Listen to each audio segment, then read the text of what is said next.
It started on campus, but not because of the campus. I had a relative who was a wildlife photographer.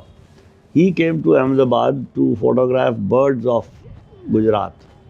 So I spent 2 weeks traveling around with him in Gujarat while he was taking photographs. And that is what got me into birding. And then I did a correspondence course with the Bombay Natural History Society in Ornithology. And after that 1 year long course, I got a certificate, which I promptly got framed and put up in my office. And in the faculty lounge, I used to say that I am a certified ornithologist. So a lot of people didn't even know what ornithology was. And they said, how do you say you are certified? I said, I have a certificate, which I still have in my office here. Well, I naturally, because I was on campus and we would sit in our backyard and we would see about 25 species there. And then, walking from home to office, I would see, what are these, woodpeckers and so on. So I used to see them there, and then I think once I had gone on a birding trip to Uttarakhand and I took some photographs, and I also did a kind of a, not a seminar, but a slideshow in the faculty lounge in Wing 11, showing those pictures and describing those birds. And then a few times I think some students showed interest and I took them around campus on a bird walk.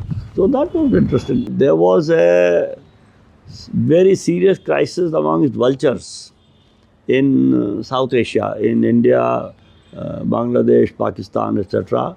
White rump vultures were dying by not the dozen but by hundreds. Their population came down 90% in 1 year. So there was a huge concern. It just so happened that I noticed that the campus had various vulture nests. So vulture nests were a very rare category at that time, a rare commodity at that time. So we discovered that there were something like 10-15 vulture nests.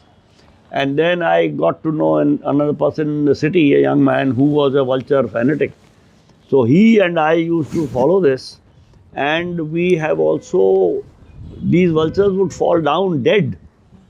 So we have also taken those dead vultures, packed them in dry ice and sent them to the Salim Ali Center in Coimbatore.